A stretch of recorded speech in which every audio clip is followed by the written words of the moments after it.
지난 한 해 동안 우리나라 이동 인구가 930만 명으로 국민의 4분의 1 정도가 삶의 터전을 옮긴 것으로 나타났습니다. 서울을 중심으로 한 수도권에는 우리나라 전체 인구의 절반 가까이가 살고 있습니다. 수도권 집중 현상이 심해지면서 비수도권에는 지방 소멸이란 말이 나올 정도로 인구 감소 현상이 심각합니다.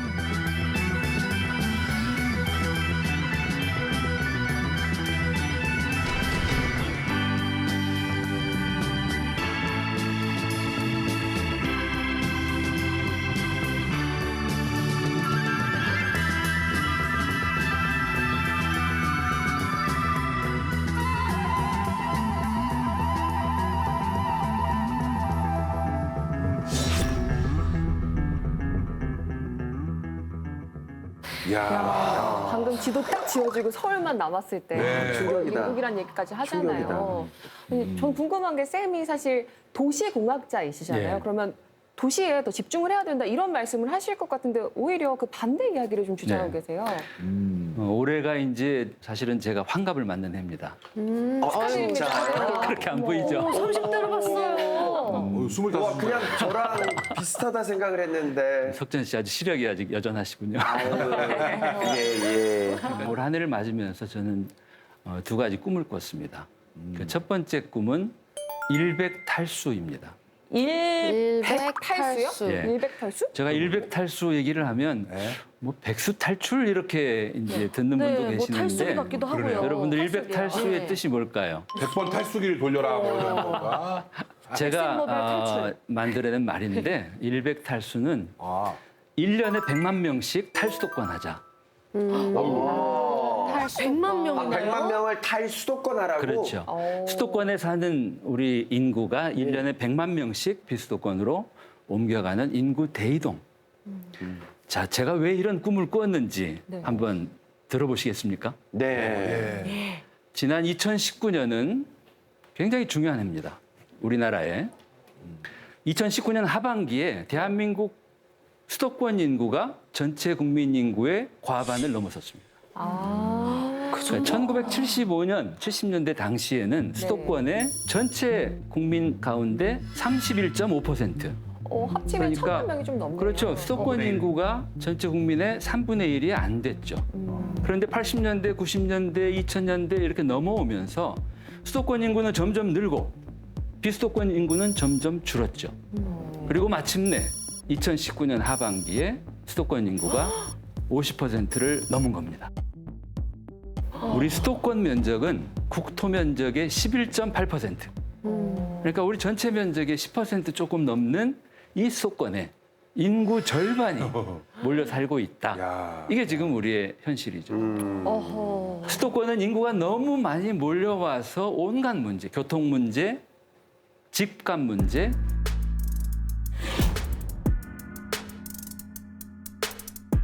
또 경쟁이 치열해지죠. 아침 저녁으로 출퇴근 교통 지옥을 경험하죠.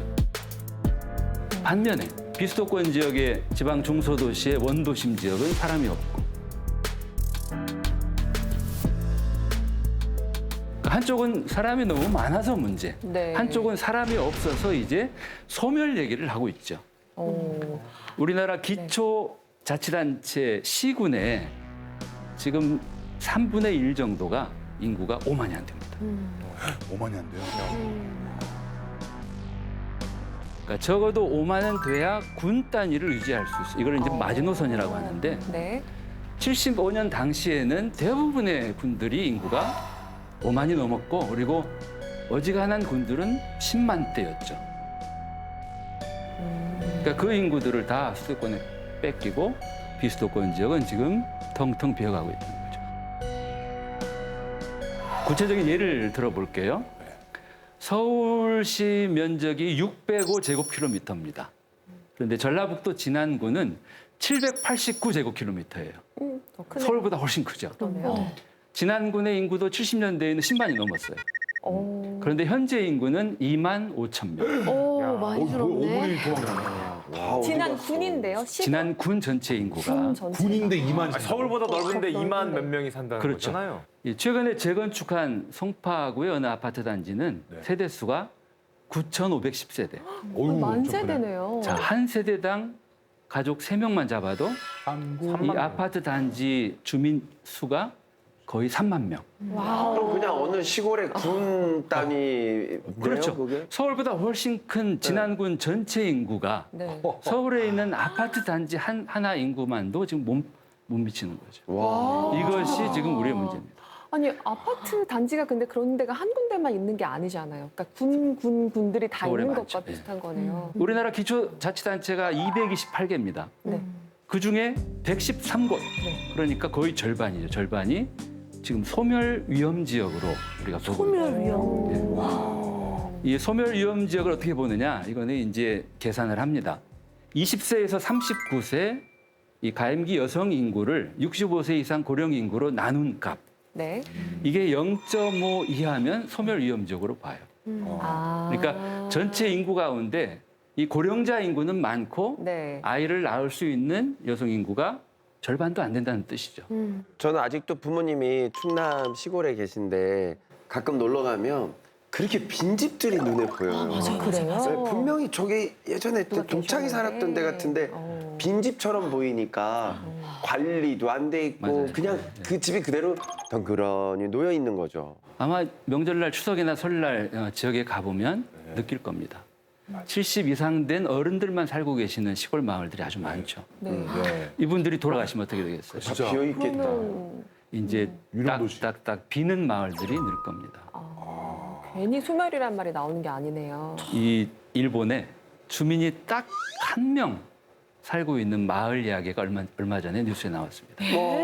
그걸 마을이라고 할 수 있나요? 그거 촬영장 아닌가요? 로봇이 돌아다니는 거 아니에요? 그러니까 시골 마을에 계속 젊은 사람들은 들어오지 않고 그렇죠. 나이 든 분들은 돌아가시다 보니까 이제는 한 명 남은 마을도 생기는 거죠.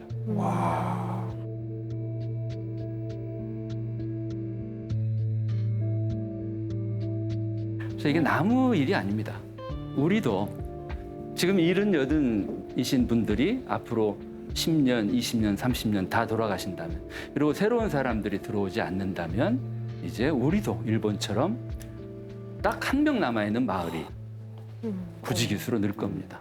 쌤, 뭔가 말씀 들어보니까 정말 심각하다는 게 좀 느껴지긴 하는데 현실적으로 그러면 수도권에 있는 사람들에게 어떠한 타격이 오는지 그리고 우리나라 전체에서는 어떤 이슈가 발생을 하게 되는지 좀 궁금합니다. 그러니까 우리는 나는 지금 수도권에 살고 있으니까 상관없다 이렇게 생각할 수 있어요. 그런데 이게 다 연결된 문제죠. 그러니까 우리가 살아가는 세상은 따로따로가 아니고 서로 연결되어 있습니다.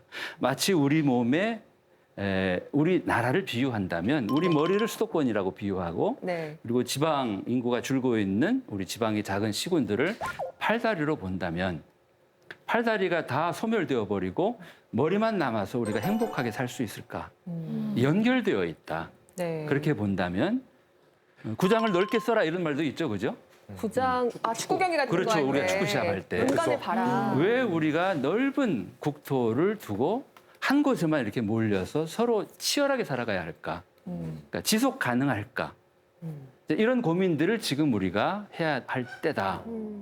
근데 우리나라가 땅이 뭐 미국처럼 크거나 캐나다처럼 크면은 뭐 좀 그래도 그럴 수 있을 것 같은데 이게 차 타면은 4-5시간 거리임에도 그 좁은데 10% 안 되는 데로 막 몰려온다는 게 좀 이해도 잘 안 되기도 하고 저도 그렇게 살고 있지만 좀 생각해볼 문제가 좀 있는 것 같긴 합니다. 맞습니다. 예. 그래서 이런 인구의 편중의 문제를 우리가 좀 심각히 볼 필요가 있습니다. 마치 지금 모든 피가 다 머리에 쏠려 있고 네. 나머지는 이제 피가 돌지 않아서 괴사입니다. 그러니까 비유하면 네. 자, 내 왼발을 잘라버리고 오른발을 잘라버리고 괴사하게 되니까. 굉장히 심각한 위기죠. 예. 예, 특히 지역 소멸, 지방 소멸 문제는 오늘 주제인 인구 감소 그리고 인구 쇼크와 밀접한 관련이 있습니다.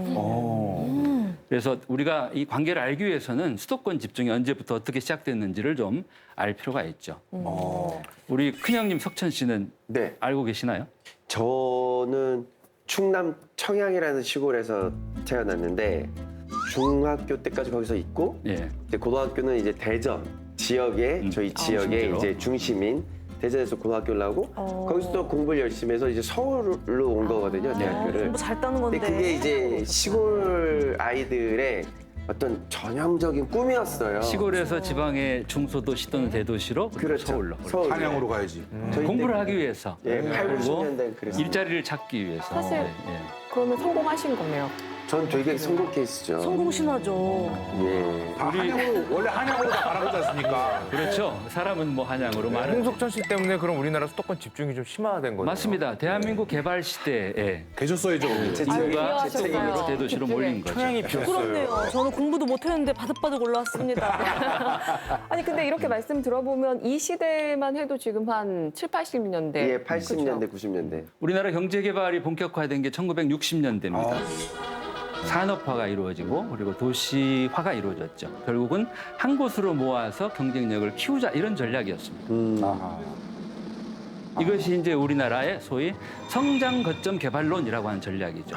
그러니까 성장의 거점을 만들어서 네. 효율을 높이자. 개발 시대에 우리나라가 취했던 전략이 좀 독특합니다.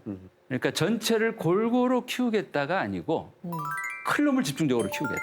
델론만 골라서. 그래서 이제 가야겠다. 서울을, 그 다음에 부산을, 그리고 이제 경부 고속도로를 대구, 뚫습니다. 구미 뭐 이쪽으로 그렇죠. 빨리 성장하는 게 중요하죠. 그렇게 해서 이제 삼성, 현대 같은 대기업들을 집중적으로 키웠고, 그리고 단기간에 경제 발전, 산업화를 이루었죠.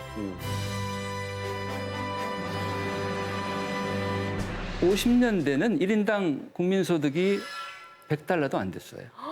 지구상의 가장 가난한 나라였어요. 지원을 받던. 제가 중학교 다니던 1970년대에 다가오는 80년대에는 수출 100억 불, 1인당 국민소득 1000불이 꿈이었어요. 맞아. 국가의 과제예요. 그리고 그 꿈을 이룹니다. 그리고 90년대, 2000년대 오면서 우리 GNP는 엄청나게 올라갔죠. 지금은 이제 3만 달러. 선진국에 우뚝 솟았죠. G7, G8 뭐 이렇게 얘기할 정도로.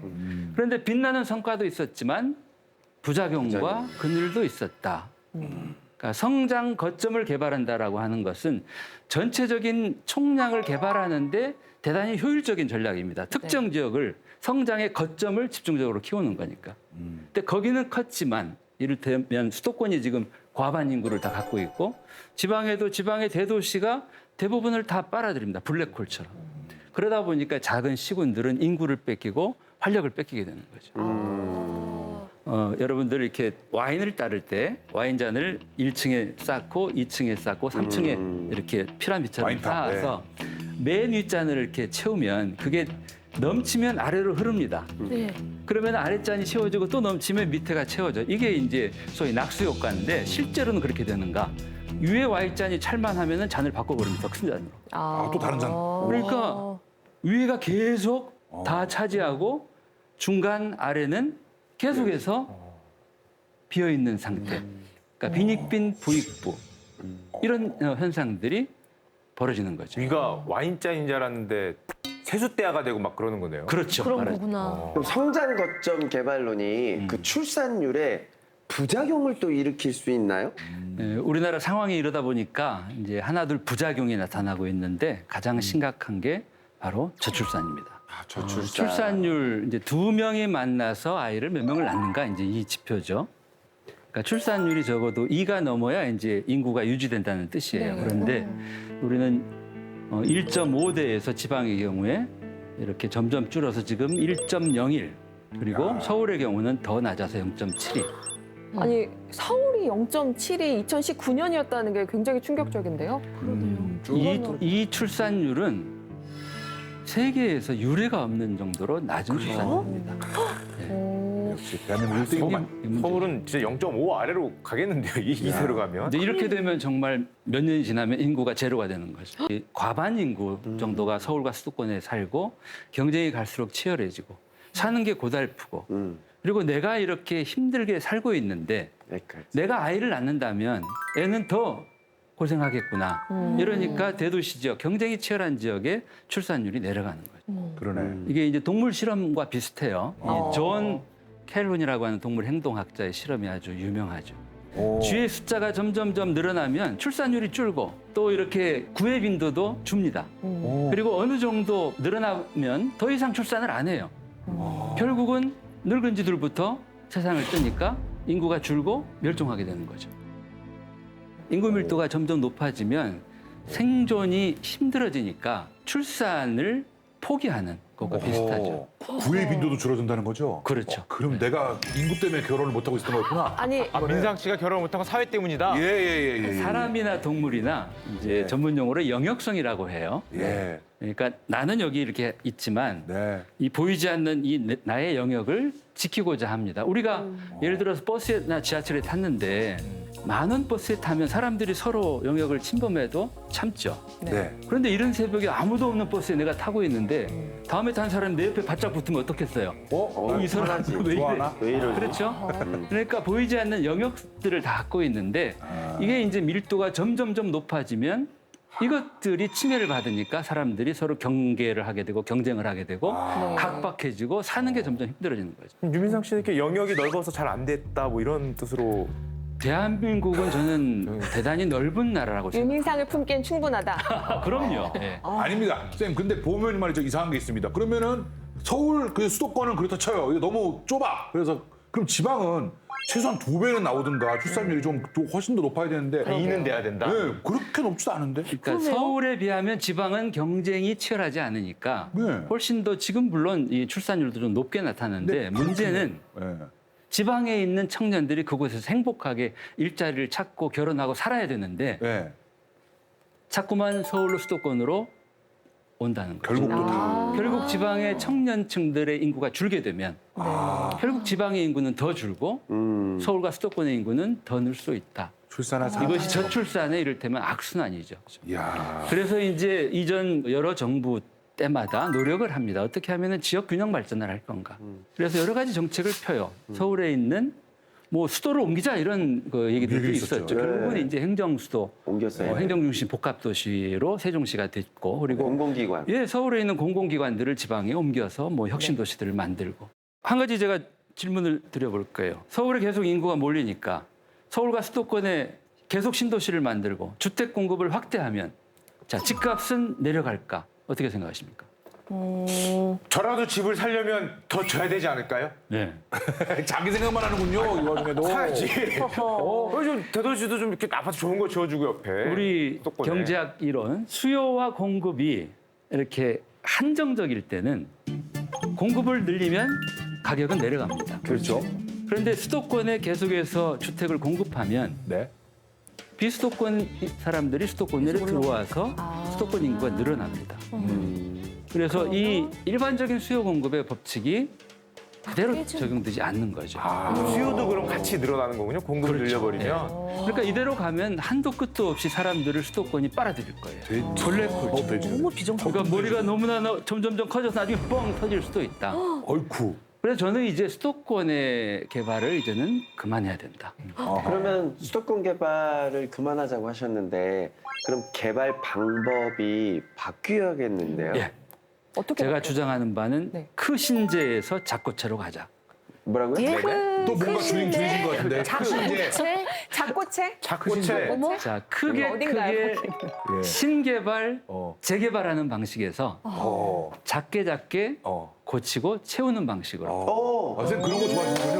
줄임말 하는 거 좋아하시는 너무 좋아해. 이런 거 완전 공감이야. 우와. 그러니까 우리가 개발 시대에는 사람들이 막 서울로 수도권으로 도시로 밀려오니까 네. 크게 신개발을 했고 신도시를 만들고 신시가지를 개발하고 그리고 또 크게 재개발을 합니다. 동네를 전부 철거하고 아파트로 바꾸는. 작고체는 작게 그렇지만 수는 많을 수 있어요. 네. 그리고 완전히 없애고 새로 짓는 게 아니라 고치는 거죠. 리모델링. 그렇죠. 그리고 비어 있는 곳들이 많죠, 지금. 그런 비어 있는 곳들을 채우자. 자꾸 논밭을 신도시로 만들 게 아니라 수도권 안에도 빈 곳들이 많습니다. 우리 서울 안에도 많아요. 그런 곳들을 채우자. 그래서 더 건강하게 하자. 이것이 바로 크신제에서 작고체죠. 지금 우리가 수도권에 신도시 만들고 그다음에 이 GTX 같은 이 고속철도 또 여러 가지 수도권에 기반 시설 투자를 하는데 이렇게 한다는 건 바꿔 말하면 수도권으로 오세요. 이런 사인일 수도 있다. 길을 깔아주는 거네요. 수도권으로. 그래서 대한민국 국가 정책을 이제는 대전환을 해야 된다. 예. 자, 쌤이 그래서 아까 시작할 때 하셨던 그 일백탈수를 말씀하신 거군요. 맞습니다. 1년에 100만 명씩 탈수도권 해야 대한민국이 훨씬 더 건강하고 행복해질 수 있다. 글쎄요, 근데 1년에 100만 명이면 5년이면 500만 명이잖아요. 제 목표는 10년에 1000만 명입니다. 그런데 쌤, 이 문제는 예. 저도 좀 그 어떤 의미인지는 알겠는데 목표가 좀 과하다라는 느낌이 좀 있네요. 네. 과하게 잡아야 뭐 그 정도 반이라도 따라가지 않겠는가. 맞아요. 그러니까 이 수도권에서도 정중히 보내드리고 또 우리 여러 지방 정부들은 정중히 초대하고 이미 그 흐름은 시작됐습니다. 많습니다. 근데 쌤 사실 이게 말씀 들었을 때는 좀 희망적으로 봤을 땐 그렇지. 좋은데 네. 실제로 그렇게 하려면 우리나라 사람들 그냥 움직이지 너무 않거든요. 힘들지. 뭔가 방법, 획기적인 방법이 나와야 될 것 지방에 같아요. 뭐 구땡이나 마이크로소프트 같은 그런 기업들이 들어와서 뭐 실리콘밸리라도 생기지 않으면 이미 뭐 다음이 제주도에 내려간 적도 있고 그래서 그런 시도들은 많이 있고 그리고 이런 변화의 시작은 시작됐다고 저는 봅니다. 와. 그 최소량의 법칙이라고 들어보셨어요? 최소량이요? 최소량의 법칙. 리비의 법칙이라고 합니다. 최소량 예. 리비리? 밥은 적게 먹어야 된다. 이게 비슷해요. 이 나무로 만든 물통에 이렇게 한쪽에 이렇게 물이 쏟아져 내리는 그림이 있어요. 그러니까 우리가 살아가는데 필요한 여러 가지 영양 요소가 있는데 네. 그 중에 가장 결핍된 요소, 그러니까 물통의 가장 높이가 낮은 곳으로 물이 흘러내리는 거 아니에요? 그러니까 가장 결핍된 요소, 질소, 인산, 뭐 칼륨 내가 다 채웠는데 그 중에 한 부분 비타민 A가 가장 나에게 부족하다면 다른 것들이 아무리 건강하다 하더라도 네. 나에게 그것이 치명적인 영향을 준다. 이게 리비의 그렇죠, 법칙, 그렇죠. 최소량의 법칙입니다. 질소, 인산, 칼륨이 최소량은 죄송하지만 있어요. 비료의 3대 요소 아닌가요? 그러니까 우리 사회가 서울대학과. 건강하고 화학과 진짜. 과학과 역시. 화학과 아니라 기록가 나와요. 그러니까 우리가 뭐 우리 개인의 몸의 건강도 그렇고 우리 국가도 마찬가지예요. 우리 국가가 오래오래 지속 가능하려면 강한 부분만 생각할 게 아니라 우리 사회의 가장 취약한 부분들을 보완해줘야 우리가 지속할 수 있다. 그러니까 어쩌면 가장 약한 부분들을 채워줘야 우리가 오래오래 건강하게 행복하게 살 수 있다 하는 게 바로 리비의 법칙이죠. 쌤 말씀이 너무 이상적이고 저도 그렇게 꼭 됐으면 좋겠다라고 생각하는 사람 중에 한 명인데 수도권에서 다른 도시로 이동을 했을 때 행복을 조금 더 보장받을 수 있다라는 측면에서 구체적인 방안이나 내용이나 이런 것들을 생각하신 게 있으신지. 이게 제가 주장하는 일백탈수 지역 민국입니다. 아, 또 있습니까?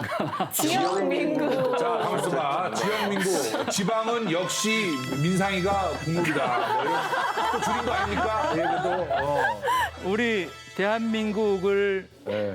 리퍼블릭 오브 코리아라고 하죠, 그죠? 네. 근데 대한민국은 한 덩어리이지만 여러 개의 부분으로 이루어져 있죠. 뭐 행정구역, 광역자치제, 뭐 서울특별시, 경기도, 그렇죠. 뭐 인천. 네. 자, 이 여러 개의 합이 대한민국입니다. 네. 그런데 지금은 대한민국의 수도권이 모든 것들을 다 독점하고 나머지 지역들은 지금 소멸 위기다. 서울민국. 서울공화국이란 그렇죠. 말. 서울공화국, 서울민국. 네. 그래서 이제는 대한민국을 구성하는 여러 우리 지방, 지역들이 저마다 행복한 나라가 되도록 해야 된다. 그 길은 거기에 사는 분들이 할 일이다. 이제는 국가 주도가 아니라 정말 지역이 주체가 돼야 된다. 아하. 그래서 저마다 우리 지금 지방자치 하고 있지 않습니까? 네. 네. 지방자치를 하고 있는데도 여전히 국가가 모든 권한을 다 쥐고 있다면 진정한 지방자치가 아니겠죠. 근데 그래서 쌤이 요새 그 실천하시는 게 뭐가 있다. 그런 얘기를 들었는데요. 그래서 작년에 제가 예. 지역으로 갔습니다. 말만 하시는 게 아니라 진짜 가셨어요. 직접 가셨군요. 아. 선구자가 되기 위해서 본보기. 내가 어디를 간다. 다녀오셨어요? 어디로 가셨나요? 제가 처음 갔던 곳은 하동, 여기 나오네요. 네, 그리고 저 밑으로 갔고. 목포, 그리고 전주, 그리고 맨 마지막으로 이렇게도 좋구나. 강릉에. 예, 여기서 얼마나 지금 계셨던 거예요? 보통 한 달씩 살았죠. 한 달 살기. 한 달 살기. 그러니까 짧게 살았던 곳은 훨씬 더 많은데 이렇게 한 달 살이를 했던 곳은 4곳입니다. 하동 정말 멋진 곳이다. 하동은 지리산이 있고 섬진강이 있고 남해바다가 있는 곳. 정말 멋있었죠. 네. 그 하동에 한 달을 살면서 많은 걸 느꼈죠.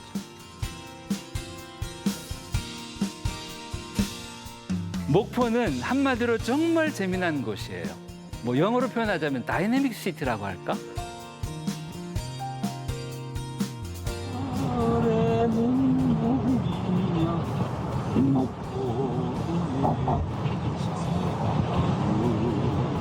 노래 잘하신다. 노래 한 곡 좀 뽑으셨네. 야.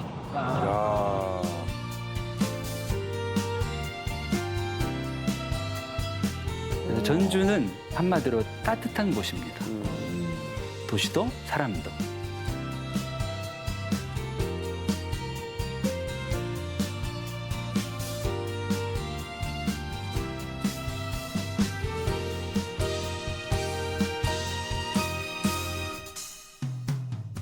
강릉, 두말할 필요가 없죠. 동해바다. 동해바다. 그리고 요즘 청년들뿐만이 아니라 장년들의 이민이 가장 많은 곳이기도 합니다.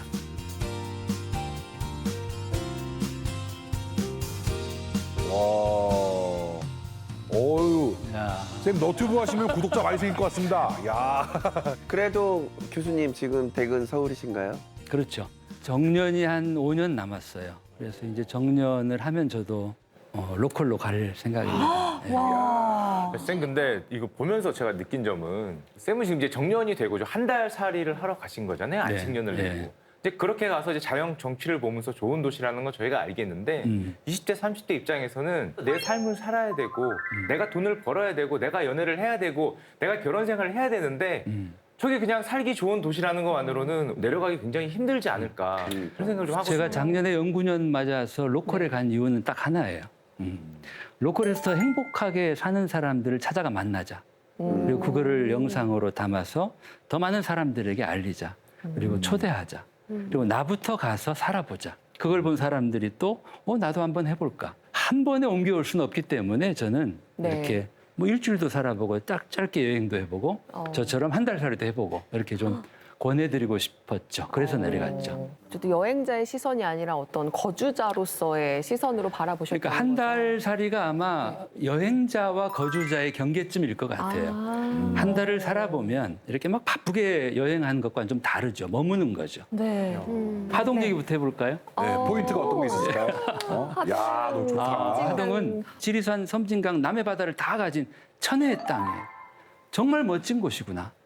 경상도 지역이지만 전라도와 나란히 어깨를 맞대고 있습니다. 전라도와 경상도를 가로지르는 그 노래도 있잖아요. 그죠? 네.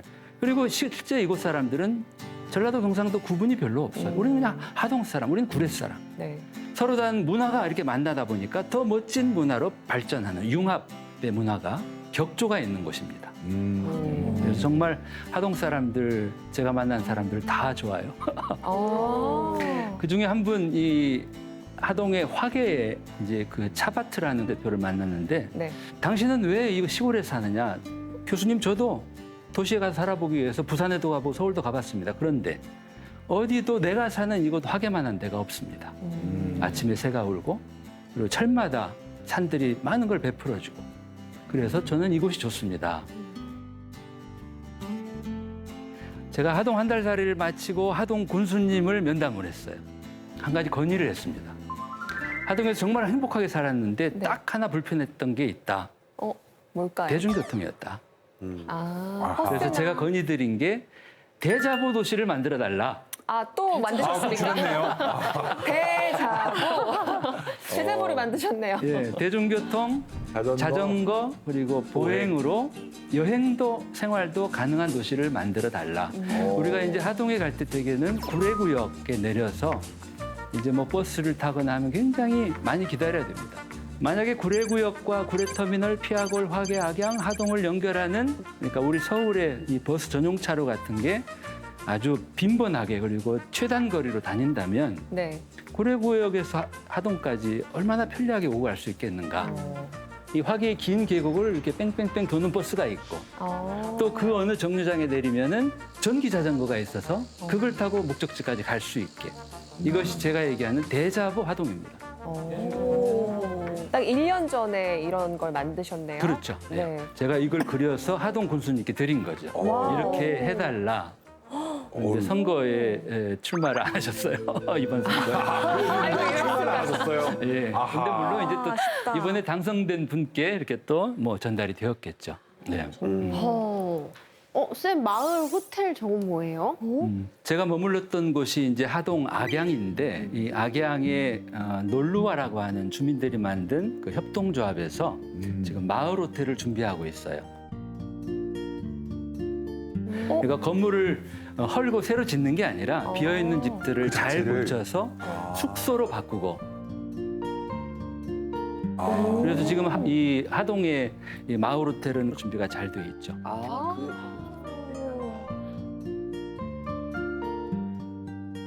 그렇게 되면 시골 마을에 계속해서 손님들이 오고 네, 이 마을 주민들은 일자리가 생기고 그렇겠죠. 그 마을이 이렇게 점점 인구 소멸되지 않고 유지가 될 수 있겠죠. 쌤이 말씀하신 작고체 그 사례가 되겠네요. 그렇죠. 예. 작게 고쳐서 살리는. 아니 뭐 쌤 보니까 거의 뭐 이거 글재주도 그러시고요. 뭐 대자, 뭐 크신재, 작신재 뭐 이런 거 하시는 거 보면 약간 장명소 느낌 있으시고 이렇게 자리 하나 피시고 이렇게 그림도 좀 그리실 것 같고. 제가 또 장명한 게 하나 있는데 다신공도 있습니다. 네? 네, 다신공 다자녀 연계 신혼부부 공공임대주택. 어려운데요. 그 자녀 수와 연계해서 예를 들어 자녀가 한 명일 경우에는 뭐 10년. 그렇죠. 저처럼 넷일 경우에는 40년을 살 수 있는 공공임대주택. 그리고 식구가 늘어나니까 어떻게 해야 되겠어요? 집도 점점 키워주고. 그래서 이런 것들을 지금 비슷하게 하는 지자체들이 일부 있습니다. 전주는 제 고향입니다. 전주 고향이세요. 이 전라북도는 제 고향이어서기도 하겠지만 정말 우리나라의 축소판이에요. 고원지대도 있고 그리고 우리나라 주요 강들의 발원지가 바로 이 장수, 무주 이쪽이거든요. 네. 그리고 이제 바다도 있고 그리고 우리나라 최대 이 곡창지대도 있고 그러다 보니까 이제 문화예술도 많이 발달해 있죠. 얼마 전 전주는 체계도시 전주를 선포해서 이렇게 재미난 도서관들을 많이 만들고 있습니다. 이렇게 이곳은 이제 전주역 앞에 있는 도서관이고 또 예전에 공단 자리, 이 팔복동 공단 자리에는 이팝나무 또 도서관도 만들고 우주로 1216 12살부터 16살까지 거의 우주인격 이 청소년들만 이용할 수 있는 도서관도 있습니다.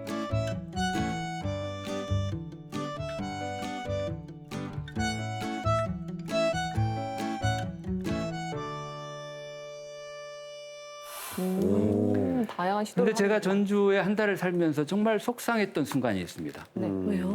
군산에 강의를 하러 가야 돼서 저는 네. 자연스럽게 전주 군산 고속버스 그리고 시외버스를 알아봤는데 낮 시간대 배차가 없는 거예요. 사람이 없으니까. 아니 전주와 군산, 전주와 뭐 익산 정말 가까운 도시 아니에요? 그러게요. 왜 이런 대중교통이 없을까? 그래서 제가 제안하는 게 전북 BRT를 운영하자. 지금 나오고 있는데 예. 또 직접 그리셨습니까? 제가 직접 그린 거예요. 와. 전라북도의 주요 도시들을 가장 최단거리로 연결하는 이 노선을 만들고 막힘없이 최단거리로 버스를 운행하자. 이게 바로 BRT죠. 마치 서울에 우리가 지하철을 생각하면 될 거예요. 그러게요. 2호선처럼 이렇게 한 바퀴 도는 거 그렇죠. 있고 예, 뻗어가는 것들 있고. 과거에는 대중교통이 지하철을 많이 팠는데 지하철은 돈이 많이 들어요. 그렇죠. 비싸죠. 1km 팠는데 1,000억씩 들어요. BRT는 1km 건설하는데 30억이면 돼요. 그래서 굉장히 이렇게 비용이 덜 들고 전 세계에 이제 적용되고 있는 아주 좋은 대중교통이죠.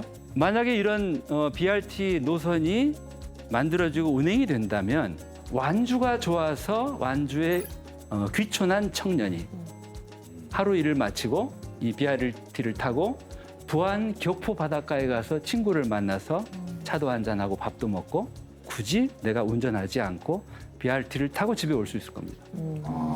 쌤 아까 전에 그 대자보도 그렇고 BRT 구상도 그렇고 이 주로 지방을 살리기 위해서 쌤이 제안하시는 정책들이 교통 수단이 좀 많은 것 같거든요. 그러니까 흐름이 원활해야 우리 피가 잘 흘러야 건강한 것처럼 기가 막히면 죽어요. 그렇죠. 그러니까 잘 흐르게 막힘없이 기가 그렇게 흘러야. 그러니까 지금 전라북도 14개 시군이 저마다 각자 도생하고 있어요. 네. 제가 제안하는 것은 이런 전북 BRT를 건설하고 운영한다면 1+13이 될 것이다. 1+1도 아니고 무려 13. 그래서 요즘에 이제 이 비수도권 지역을 경쟁력을 키우기 위해서 이제 메가시티를 해야 된다 이런 주장들이 있죠. 메가시티. 근데 저는 메가시티보다는 소도시 연합이 더 좋은 해법이다. 그러니까 메가시티는 이 수도권, 이 거대한 수도권과 겨루기 위해서는 지역에도 지방에도 거대 도시를 만들어야 된다 이런 논리예요. 근데 소도시 연합은 이렇게 작은 도시들이 저마다 존재하면서 이런 연결, 흐름을 원활하게 해주면 각자 도생이 아니라 마치 한 도시처럼 서로 상생할 수 있다 이런 거죠. 만약에 지역에도 메가시티를 만든다면 그 메가시티가 또다시 블랙홀처럼 사람과 에너지를 다 빨아들일 수 있다. 덩치를 키운 메가시티보다 연결을 강화한 소도시 연합이 어쩌면 더 좋은 해법일 것이다. 네. 저는 그렇게 지금 주장을 하고 있습니다. 네. 쌤, 보통 한 달 살이라고 하면 힐링들 많이 생각하는데 쌤께서는 모처럼 안식년이신데 가셔가지고 대자보 구상하시고 BRT 구상하시고 완전히 일을 과로를 하고 오신 것 같은데요. 맞아요. 이 도시들 중에서 가장 마음에 드는 도시가 어디셨어요? 고향 빼야 되는 거 아닙니까? 전주 빼야지. 전주 빼야 돼. 노 코멘트. 근데 이제 저는 네 곳 중에 한 곳을 꼭 선택해야 할까 이런 생각도 해요. 아, 돌아다니면서 살기? 그렇죠.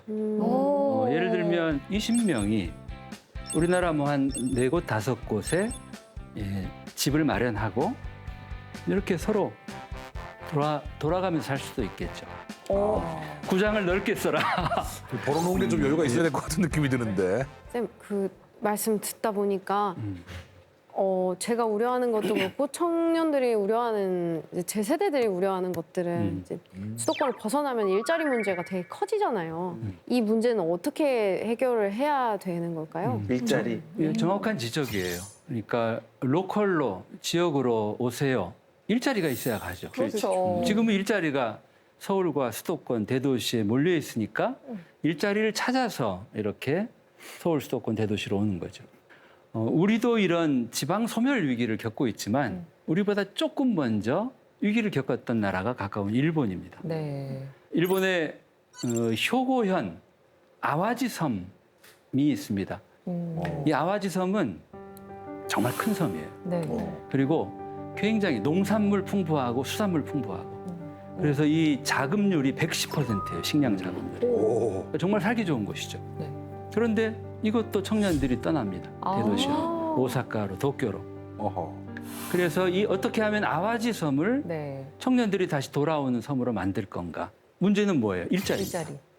그래서 이 아와지 섬에 정말 행복한 일자리를 만드는 프로젝트가 시작이 됐죠. 이 프로젝트의 이름이 일하는 형태 연구선 프로젝트예요.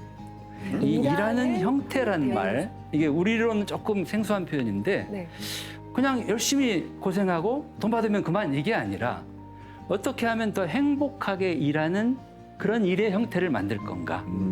이 아와지 섬에서는 프로젝트의 목적이 여기에 있었습니다. 정부가 이제 4년 동안 이제 지원을 했습니다. 그리고 이제 연구진들이 이 아와지 섬의 또 공무원들과 함께 노력을 해서 다양한 프로그램을 만듭니다. 자, 숙박 시설은 어떻게 하면 좋을까? 우리 아와지 섬이 가지고 있는 풍부한 바다의 보물들이 뭐가 있고 이거를 어떻게 우리가 상품화할 건가? 또 이 아와지 섬의 여행 프로그램은 어떻게 할 건가? 이런 연구들을 하고 4년 동안에 많은 창업을 합니다. 그리고 놀라운 성과를 거둡니다. 어떤 걸 했을까요? 그러니까 아와지 섬에 원래 있던 오래된 가게들 이런 것들을 바꾼 거죠. 그래서 지금 세대에 맞게. 그래서 그 4년 동안에 정말 많은 새로운 상품들을 개발하고 일자리를 만든 거죠. 그래서 아와지 섬으로 이제 오는 분들이 굉장히 많아진 거죠. 이 프로젝트의 책임자가 이제 에조의 나오키라는 분인데 이분 이야기가 굉장히 재밌습니다. 자, 우리가 이렇게 사람들이 떠나서 죽어가는 지역을 살리려고 노력하는데 그 지역을 다시 살리는 그 성과를 무엇으로 측정할 수 있을까? 인구냐 또는 어떤 경제적인 수익이냐 아니다. 그것도 중요하지만 그보다 더 중요한 게 있다. 그것은 내가 이곳에 사는 것에 대한 자부심이다. 만족감. 그러니까 우리가 이 지방으로 인구가 줄어들고 있는 소멸 위기 지역으로 사람을 초대하기 위해서는 일자리도 만들어야 되고 또 경제적인 수익도 줘야 되지만 네. 내가 여기서 살고 있다는 자부심 이것이 대단히 중요하다. 이렇게 맞아요. 얘기를 하죠. 예. 또 한 곳 소개해 줄까요? 네. 가까운 일본. 또 일본인가요? 네. 일본하고 우리하고 거의 동병상련입니다. 비슷해요. 일본의 이시카와현의 하쿠이라고 하는 도시가 있습니다. 그런데 이곳 출신 이 방송 작가로 대도시에 가서 일했던 다카노 조센이라는 사람이 어찌어찌하여 고향에 내려오게 됩니다. 그래 고향에 내려와서 놀 수는 없으니까 이 하쿠이시의 임시 공무원이 돼요. 임시 공무원이 되어서 이 사람이 처음 벌이는 일이 뭐냐면 우주박물관을 하쿠이시에 만든 거예요. 우주박물관이요? 네. 난데없이? 하쿠이하고 아무 연관이 없는 우주박물관 만들기 위해서 미국의 나사, 어머. 그다음에 러시아 항공우주국 연락해가지고 박물관에 이 소장할 물건들을 또 장기 임대해서 드디어 이 하쿠이시의 우주박물관이 문을 열어요. 와. 매년 20만 명씩 이곳을 찾는 거예요. 잘 해놨나 봐요. 예. 그러니까 이 정말 뜻밖의 발상이 먹힌 거죠. 그때부터 이 다카노 조세는 많은 일을 벌입니다. 뭐 다락론 주인제도, 주인을 모집하는 거죠. 그리고 거기 사는 분들이 대신 농사를 지어서 쌀을 보내주는 대박. 영국 통신사 직원이 일본어로 신청을 하고, 그러니까 막 또 광고를 하고.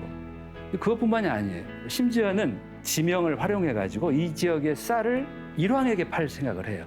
그런데 실패합니다.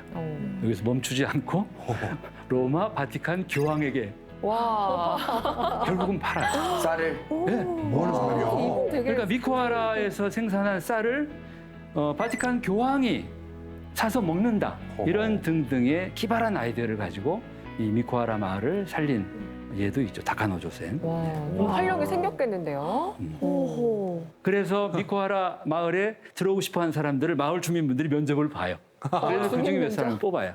그래서 이제 들어와서 살아요. 네. 18년 만에 아이가 태어나요. 와. 그러니까 이런 처음으로. 예 처음으로. 아이가 왜냐하면 그 동안에는 젊은 65세 사람들이 없었기 때문에. 이상이었으니까. 선생님 그런데 사실 우리가 일반적으로 이거를 전 지역으로 퍼뜨리려면은 뭐 기업이 좀 내려가게 도와준다든지 뭐 공공기관을 어떻게 좀 해본다든지 우리가 요즘 맞습니다. 노력하고 있는 뭐 대학을 어떻게 해본다든지 네. 이런 조금 정책적인 방향이 좀 있어야 좀 더 쉽게 갈 수 있지 않을까? 맞아요. 제가 제일 바라는 건 우리 국가가 이렇게 수도권에 인구가 계속 몰리는 것은 우리 모두의 공멸이다라고 하는 인식을 갖고 수도권으로 인구가 더는 모이지 않고 오히려 수도권에 살던 분들이 기껍게 비수도권 지역으로 가서 지금보다 더 행복하게 살 수 있도록 온갖 지원을 해줄 필요가 있다. 국가도 그런 노력을 할 필요가 있고 지방 정부도 할 일이 있습니다.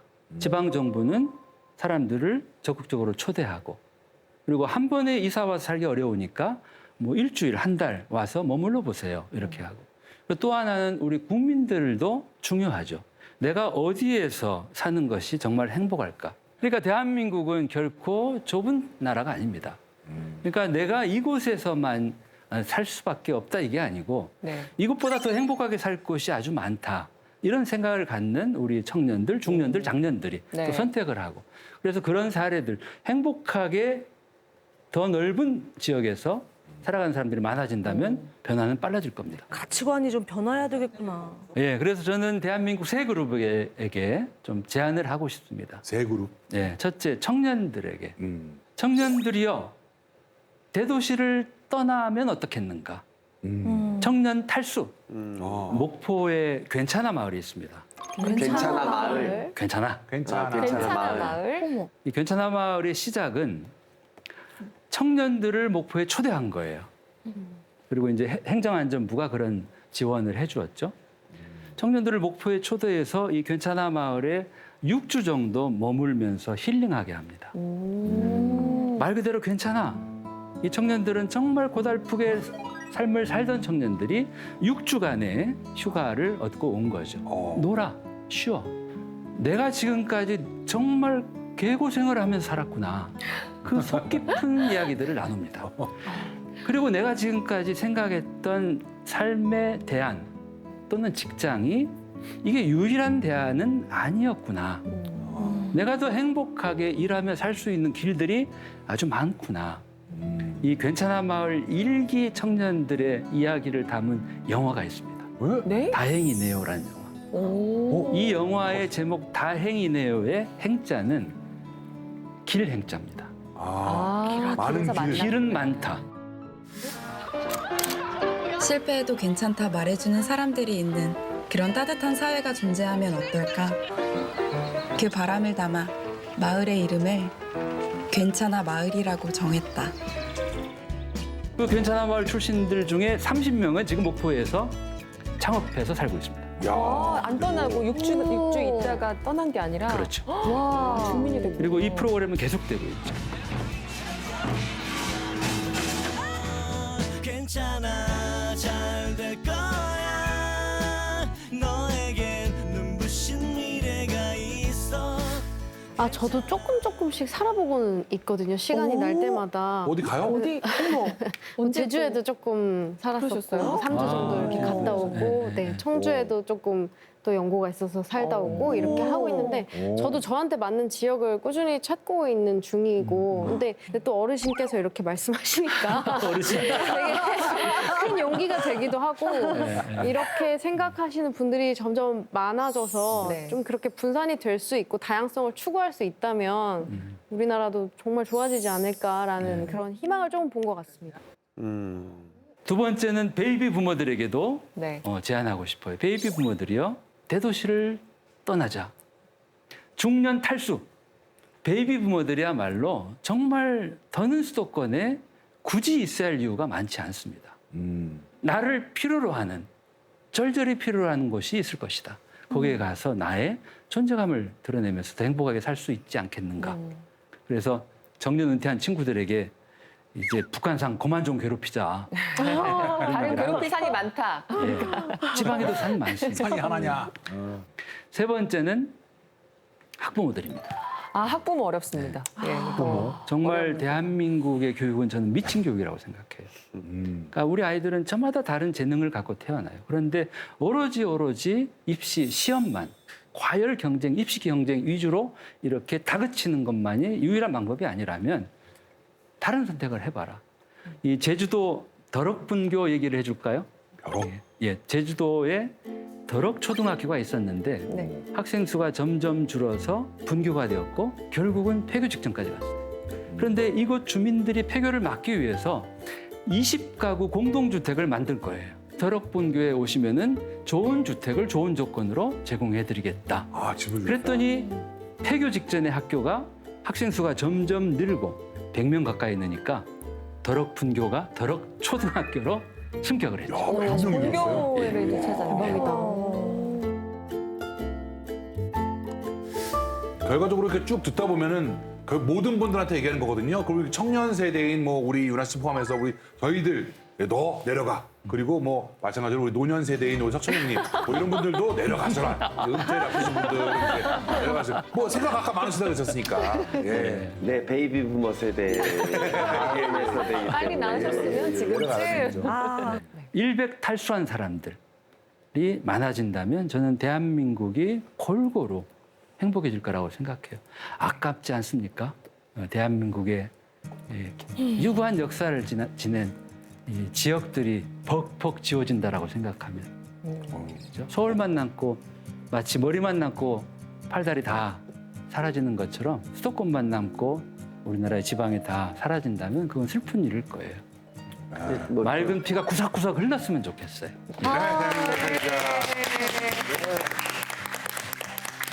이렇게 저희 손발 저리던 게 조금 이제 좀 혈액순환 되는 것 같지 않으신가요? 좀 도는 것 같아요, 조금은. 정말 시간이 많지 않습니다. 지금부터 우리가 지혜를 짜내서 전국 방방곡곡을 시끌벅적하게 만들었으면 좋겠습니다. 네. 자, 오늘 그래서 마지막은 그런 의미에서 네. 100 탈수 지역민국을 외치면서 한번 마무리해보겠습니다. 쌤이 한번 선창을 해주시죠. 100 탈수 해주시면 저희가 지역민국 나겠습니다. 술잔이라도 한 잔씩 있으면 좋을 것 같아요. 네. 자, 해주시죠. 100 탈수 지역민국! 고생하셨습니다. 감사합니다.